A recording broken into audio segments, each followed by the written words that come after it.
Today, we want to take you back to the very beginning, January 21st, 2014.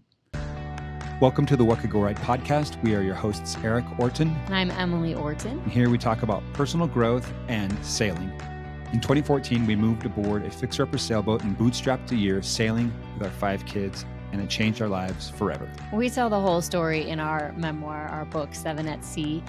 On this podcast, we want to help you go from fear to freedom, one adventure at a time. All right, so today I want to try something out. Emily and I have been writing a blog for, gee whiz, over a decade now. And we've written in it a lot more in the past than we have recently, and hopefully that's okay. But there's a lot of you that are new here, that some of you have read our book, some of you have not, and that's okay, whether you have or haven't. Welcome to the show and welcome to the story. Welcome to the welcome to the show and welcome to the story. And we had our boat was called Fezziwig, Fezywig. How would you spell that? Foxtrot, Echo, Zulu, Yankee, Whiskey, India, Golf. Did I get it? Yeah. And we talk about that a little bit, but we had a blog at fezziwig.com where we talked about our life living on a sailboat before it even started.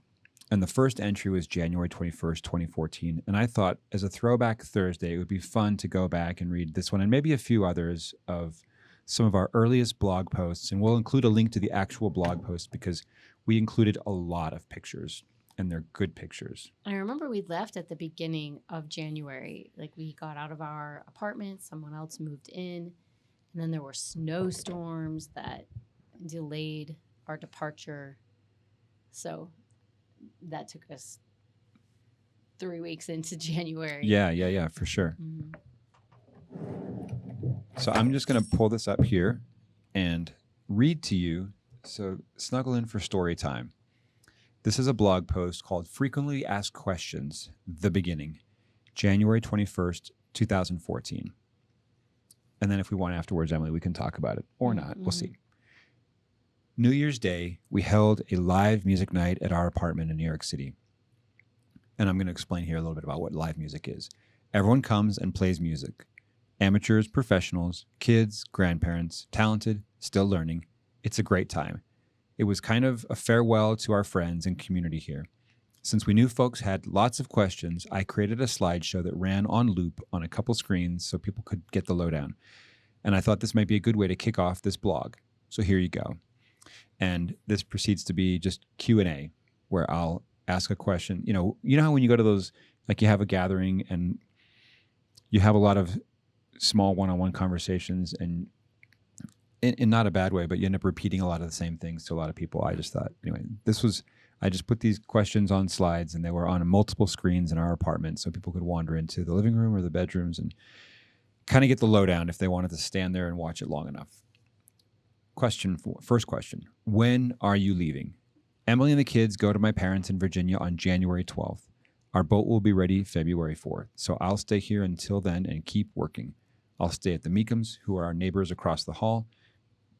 Once our boat is ready, I'll go to Virginia. We'll fly from there to St. Martin in the Caribbean and pick up the boat. Next question, where are you going once you're on the boat? Well, this is my favorite answer. We're not completely sure. We had some big ideas. Yeah, so we're not completely sure. We start in St. Martin. We'll spend some time getting used to the boat, making sure the kids feel safe and confident. Once we're ready, we'll probably sail to the Virgin Islands, British and U.S., then head north through Puerto Rico, Dominican Republic, Bahamas, and then we'll see from there. Or we'll do something completely different. We're not sure yet. And on the blog post, there's a map of all this. Do you know how to sail? Yes. We're not experts, but we've been sailing as a family for about 6 years. And I think that was really generous to say we've been sailing for 6 years. Okay. Well, what was generous about it? Just that, we started with you and I and the 2 oldest girls. We did one class, and then we said, we sailed as a family one time and said, do not like sailing as a family. And then you sailed just you and friends for the next 2 years. And that's included in the 6 years. Yeah. So I had been sailing for 6 years, and then everyone else in the family had been sailing to various degrees We'd been on boats. amongst those 6 years. Okay. What's the boat like? It's a 38-foot catamaran. It's got 4 cabins, parentheses bedrooms, and 2 heads, parentheses bathrooms. It's a sailboat, but it also has 2 engines, so it can motor around as well. And then we've got some pictures of the boat and a layout diagram. What made you want to do this? Life moves fast. Our kids will be leaving home soon. We've wanted to do a trip like this for a long time. That's why we started sailing lessons over 5 years ago. This is our last year before our kids start leaving for college, missions, and marriage, etc. All good things, but life will change. We want one last chance to be together as a family before we move into that next chapter. When are you coming back? Around August, September. If we hate it, we'll come back sooner. If we love it and can afford it, we may stay out longer. This actually surprised me to read that. Because we really finished in mid-October. Yeah, we actually, and in my mind, the plan was always to go for a year, which, I kind of feel like all in, it felt like a year to me, but to just say, oh, we're going to be coming back the end of the summer or very beginning, that's actually shorter than I remember it being in my mind. To me, it felt longer because there was so much intense preparation in those final months before we left. No, I just mean that the timeline that we had for ourselves feels shorter than what it turned out to be. Mm-hmm. I just remember always expecting to go longer. Okay. Are you quitting your job? Probably. I'll notify them, meaning my employer, what we're doing, going sailing for the spring/summer, and see what they say. If they want to grant some kind of leave of absence or sabbatical, great. If not, I'll give notice. I'll be looking for work when we come back, so if you know of anything, keep me in the loop, smiley face. Here's me networking through our slideshow loop. How are you paying for this? Savings. Like sailing lessons, we've been working toward this for several years. We're cutting our costs to the bone, subletting our apartment, canceling extra cell phone lines, etc. Did I mention I'll be looking for a job when I get back? ? Smiley face. Yeah, maybe we can come back to this paying for this one because there's a lot more to it, I think, than just savings. So okay. We'll swing back. Are you buying the boat? Yes. We're financing it, so we've had to put a big chunk of money down, and we're making payments on the rest as we go. We'll either sell the boat when we get back or keep it. We'll see. So when I get back, job. You know what to do. Clearly, You were so nervous about leaving your job. So if you're listening to this and I have this big idea, I want to go sailing like you guys did, and you're anxious about the work component or leaving your job, it's very common. This reminds me of the lessons from Lily episode where Lily doesn't think about how much stuff costs. She just goes for it. Okay. Have you ever done anything like this before? Nope. We're pretty excited and a little terrified. It's been a lot of learning and work to get to this point. We've done our best to prepare, tons of research, reading blogs, talking to people who are out there doing what we want to do. We wouldn't be where we are without the generous help of many others. What's the longest you've been on a boat? At one time, a week. We've chartered boats in the Virgin Islands with adult friends, the Florida Keys with the kids. It's like 2 nights. Hey, Okay. And sailed from Annapolis to Maine, delivering a friend's boat. We know how to live on a boat, cooking, sleeping, using the bathroom, sailing, swimming, etc. But this will be a whole new experience. Wow, it's crazy to go back and remember not like being on the beginning of this. And then there's a whole slew of pictures of us from when we, kind of the years leading up when we were sailing. Some of these are really good. But a week on the boat can actually make such a big difference. You can really get a flavor for it. And I think that's what I love most about what we're doing right now, letting people try living on a sailboat for a week. Like, hey, you don't have to go through all the classes. You don't have to have all the experiences and the certifications. You just have to show up, and it'll be like just a little friendly hands-on tutorial. You can learn as much or as little as you want throughout the week. You can try cooking. You can try getting from the boat to shore and back. You can check out some locations where you may want to travel. You can pump Captain Erik for all the stories and all the questions you have. He'll show you in the engine compartment if you want. Like, look how the water maker works if you want. And you get to snorkel and hike and have a beautiful time. So all the fun with none of the work. I mean, I just think it's a really great like beginner experience that gives you a solid sense of what it would be like to live on a boat.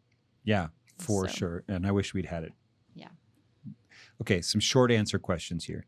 How will you do your laundry? In a bucket. So true. Will you have internet connection? Sometimes. Mostly when we're at anchor, we'll either go ashore with a laptop or see if we can pick it up with a booster antenna from our boat. Lots of drama there. Emily already wants to go there. Can we follow what you're doing? Yes. www.fezziwig.com. We plan to blog and vlog and splog and krog. What? Just kidding. This is mostly just blog and vlog, but I don't even know what those other words mean. I just made them up. So see, I was a funny writer from the very beginning. I've always been funny. Always. What does Fezziwig mean? Good question. It comes from the Dickens character Fezziwig. He was Scrooge's first boss in A Christmas Carol. He and his wife knew how to work hard and play hard. They threw wonderful parties with plenty of food, fiddling, and dancing, to which everyone in the house, quote unquote, was invited. What about Lily? Our youngest daughter, Lily, has Down syndrome. And if you listen to Lessons Learned from Lily, or whatever we call that episode, you can get the skinny. Okay. Lily loves the ocean. Her middle name is Ocean, literally. I'm not making that up. She loves the wind. All the kids will have harnesses and tethers anytime we're offshore sailing. Our main goal, nobody drowns. We hope all our kids will become better sailors, swimmers, and souls. That did happen. I agree. Whose idea was this? Eric's mostly, but it's definitely been a collaboration. I like how here in the frequently asked questions at the beginning, it's called Whose Idea Was This? And in the book, it became Whose Dumb Idea Was Whose Dumb This? Idea Was This? It definitely has been a collaboration. It was my dumb idea first, and then it became a collaboration on about a dumb idea. So, okay, everyone is quote unquote on board. Yes, a pun. We love the simplicity of sailing, being close as a family, and taking a break from the noise of the world. Erik and Emily are both turning 40 in 2014. Do you do the math? It's now 2024, so here we are. Still look good. We're considering this as a, quote, intermission. We'll stretch our legs, get a drink, use the proverbial men's/ladies' room, look each other in the eye as much as we can, and then dive back in for Act 2. Can you tell I'm from the theater industry? Mm-hmm. All right. Isn't this risky? Yes. It's emotionally risky. It's financially risky. It's professionally risky. It's all kinds of risky. As I've told several people, ergo frequently asked questions, this is not coming at a financially convenient time. We did not just receive a windfall of cash, and I did not sell a business. We did not receive an inheritance. We're not banking on earning money while we're on the boat, but we feel like this is the right time and the right season in our lives to go. We don't think it will kill us. We'll figure the rest out as we go. In fact, I started to think about the risk of not going. That's the risk we often forget. What's the risk of just continuing to do what you're doing? I could stay at the same job. We could keep living in the same apartment, driving the same car, living a great life, because we have a great life. We're so happy. We actually don't think we could be any happier. We just believe this earth God gave us is beautiful, and we want to see more of it. We want to meet more people on it, and we want to do that as a family. We don't expect to come back happier per se, but we do hope to come back with our minds and hearts expanded to love, appreciate, and understand people and places we live with more deeply. That's probably a good wrapping up point. Once you get that philosophical, there's really nowhere else to go. So if you still have other questions, let us know. We're more than happy to talk about ourselves. We love you. We'll miss you. We look forward to seeing you again soon. Happy 2014. So that was the blog post from January 21st, 2014, the first blog post on fezziwig.com. Emily. Fezziwig, live a better story. Yeah. So we'll throw a link to this if you want to look at the actual blog post and see the pictures. It'll be in the show notes. And it links to all the other blog posts that are kind of now archived. And there's 6 years of blog posts. Really? 6 years of blog posts. And then we have some on our current website, theawesomefactory.nyc. But this is before podcasting. We were writers and still are writers. But anyway, this is how we documented the journey. And I just thought it'd be fun to go back and maybe from time to time read a post or two, and just for people that want to kind of track it from the outset. Yeah, because what's so special about this is that we didn't know how it was going to turn out. We didn't know what was going to happen. We didn't know who we would meet. This was us stepping into the unknown. Like, I love the part where you talked about this is all kinds of risky. And so we get that. If you are feeling that you want to do something like this with the people you love and it's scary, that's legitimate. I remember we had a friend once who he was talking to us about some different options he had in his life. And he said, I want to take a risk, but I just want to know how it's going to turn out. And we said, that is not what the definition of risk is. Risk is when you don't know how it's going to turn out. And at this point, we are a lot of optimism and some anxiousness. Yeah. And I'm really proud of us for going for it. And we can say on this side of it, wow, I'm so glad we went for it. I wish we would have left even sooner. It was really fear that held us back. Fortunately, we did have a timeline. We knew we needed to go before our kids started moving out, but we could have gone sooner. But I think fear was a real drag. It really slowed us down on getting off the dock. Would you say we've gone from fear to freedom? Fear to freedom. And I think one adventure at a time. It just led to so many adventures doing this thing. I mean, obviously, all along the way, we had to see ourselves in a new way. We had to try new things. We had to face unexpected. We had to recognize, oh, apparently I had an expectation there and now it's been destroyed. And it's actually, life is working in a totally different way. Yeah, it completely did change our relationship to fear. And I do love that idea of going from fear to freedom, because it doesn't mean that there isn't still the voice of fear or the element of fear. It just means you become more and more confident ignoring that. Like saying, yes, that fear has arisen in my body. I've felt this before and I've been really glad that I moved forward anyway. And so I'm going to acknowledge that there's fear, that there's a concern, and I'm not going to include that in my calculations about what happens next. Well, I think you make a good point. We're talking about, one adventure at a time. We lived on the boat 1 year, but there's 6 years of blog posts. And those other 5 years are filled with some pretty fun stuff, at least for us to look back on. Other kinds of adventures that we never would have imagined that I think grew out of this first one. And so, the first one gets you out of the gates and gets you over some hurdles, and it starts to open up some really cool stuff. So whenever we take people sailing or we coach with people, it's always cool to see, yes, we have a great time sailing for a week. Yes, we have a great time coaching together for a few months. But then it's the lifetime of stuff. And, since it's been 10 years, we have a chance to look back and see the impact. And it's really cool to see these kinds of experiences. They ripple out for a long, long time, certainly in our lives. Now to see it in our kids who are getting married and having their own kids. We're about to become grandparents. So about the time this episode airs, we'll be close. We'll be deep into the third trimester of our daughter's first baby, our first grandbaby. So anyway, and I'm going to sort of time travel in my brain to the future when this episode airs and just say, as far as sailing goes, we're doing some cool trips. By this time, we will have recently been in Greece. We will have recently been in the Bahamas, heading to Italy very shortly. Sardinia. Google it. It's so gorgeous. And then headed to Mexico and Thailand.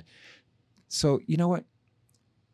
If you want to come sailing, just drop us a line. We're happy to tell you about it. And if it's not a fit, don't worry about it, But if you just want to learn more and see, get to know us personally and let us get to know you, because these trips are all by invitation. Nobody comes without meeting us or us meeting them first. The only people that are on these trips are people that we've met and invited. So give us a chance to meet you, and who knows what might ripple out into your life. That's really what we want for you, for you to have sort of an unlocking first experience that gets you over some of the fears that we all inevitably have and move you towards freedom in the areas that you want in your life. Yeah. What could go right? What could go right? Hey guys, it's Erik. Before we wrap up, I just want to give you a few takeaways from a recent trip that we had to the Bahamas that was just phenomenal. And then just so you know what's going on for this fall and early next year, we do have a couple of spots on trips this fall. In fact, in September, I'm going to Italy, September 28th. And unfortunately, some crew members, they had a death in the family. They can't join. So I have 2 cabins. If you want to join, I know it's super last minute, but if you're interested in sailing the beautiful islands of Italy, let me know. We've got room for you. Happy to make that work. Also, I'm going to be doing a trip in December. And the first week of December, it's going to be to either the Bahamas or the Sea of Cortez, Mexico. Just finalizing that here. But if you want to go sailing right before the holidays, then let me know. And then January is sold out. February is sold out. In March, we do have some availability for some trips in the Caribbean.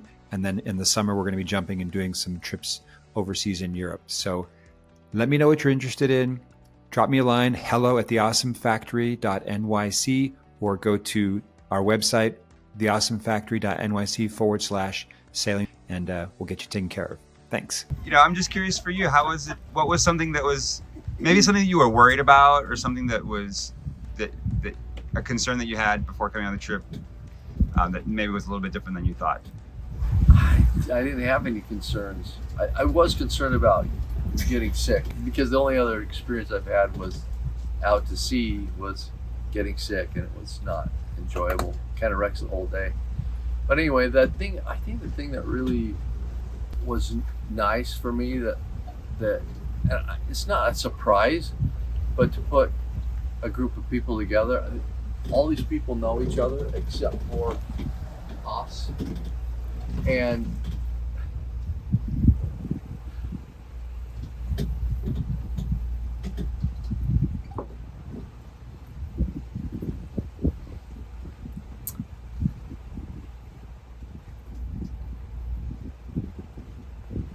in kind of a manly way, because this is what it was nice to fall in love with a group of people. And I think that's probably a worry that there wouldn't be a fit. That's probably the biggest surprise, to be able to love a group so quickly. That is beautiful. Thank you, Scott. If you were to pick 2 words to describe it. Gosh, this is hard. I just think it's just a beautiful experience for me. I love that. Thanks, Scott.